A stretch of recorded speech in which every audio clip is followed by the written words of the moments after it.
Today it's an interesting topic. I want to talk about brainwashing. Hang on.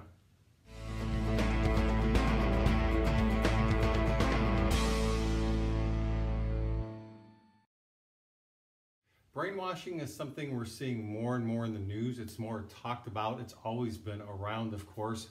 We've heard about cults and people being manipulated and all that, but today let's talk about it a little more in depth. If you follow me, you know I do videos, quite a few, about emotional incest, and in a way, that's a form of brainwashing.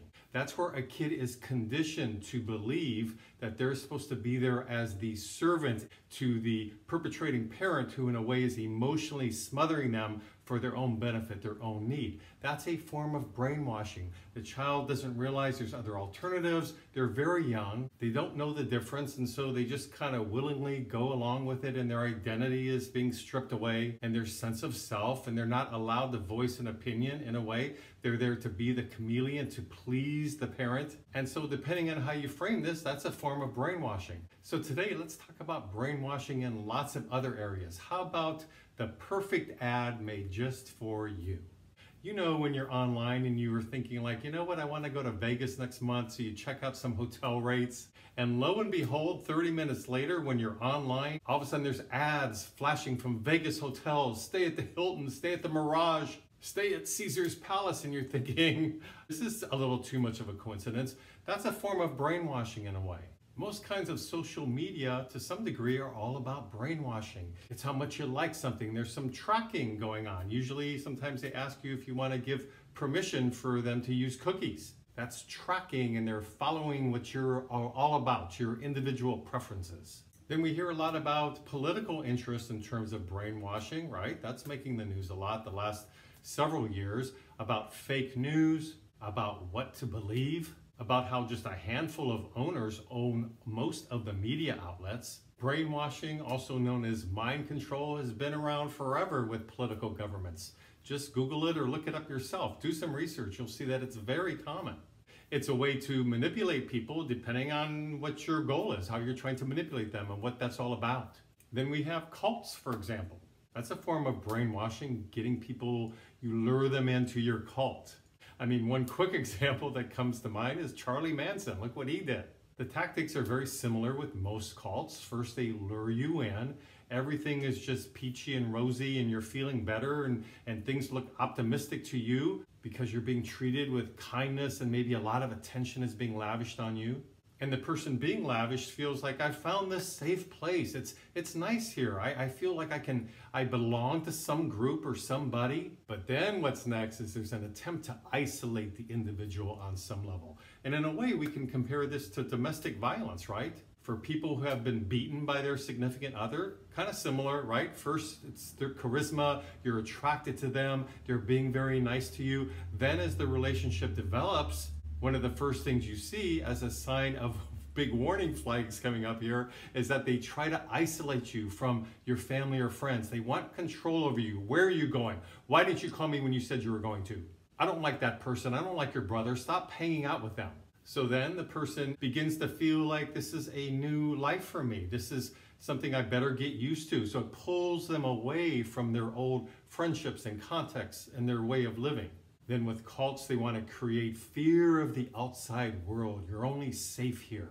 And then they can try different attachment techniques, which is basically what the Stockholm Syndrome is all about. And if you're not familiar with that, look that up, do some research. In a nutshell, the Stockholm Syndrome is about when people were captive and held against their will. Over time, they began to actually respect and listen to and admire the people who captured them.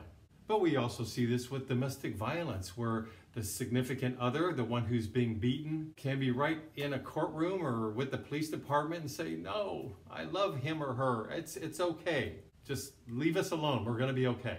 Because they begin to think they have limited options because their world has kind of been removed, right? Now they're isolated. They only have this one person or this cult to look up to. Everything seems to revolve around that. So now they're just giving in. The main reason this is able to take place, and in our world in general now in many ways, is because of ignorance. That's why we really have to educate ourselves and do research for ourselves.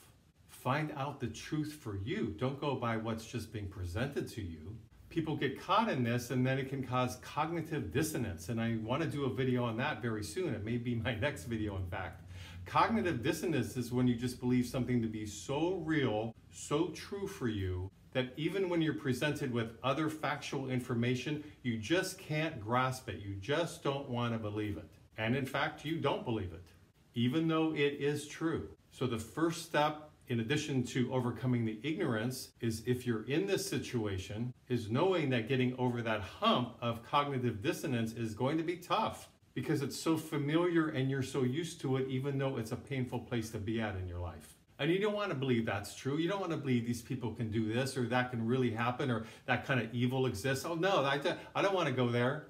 So people are really good at minimizing or denying, repressing the truth, because it's too uncomfortable to deal with the truth. Sometimes people wonder why it's so hard to get away from either emotional trauma, like I mentioned earlier, if you're a victim of child abuse, or if it's related to a cult or some sort of political agenda, which can be fed by social media and all that.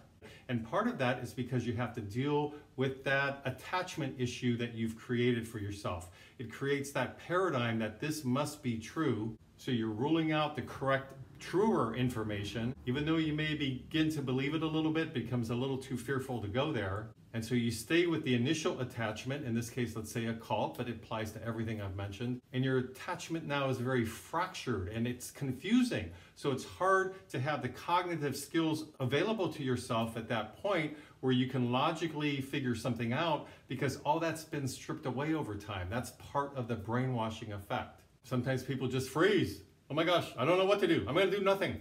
And you can see that happening when intelligent people, maybe people you know in your own life personally or on the news that you know are bright and clever and witty, and somehow they've succumbed to something, and you're thinking, why didn't they see that? Why didn't they get it? I mean, it's as clear as the light of day. I mean, I can see that. Why didn't they get it? Well, because they're in those stages of having been brainwashed, and cognitively they're not able to figure it out for themselves right now.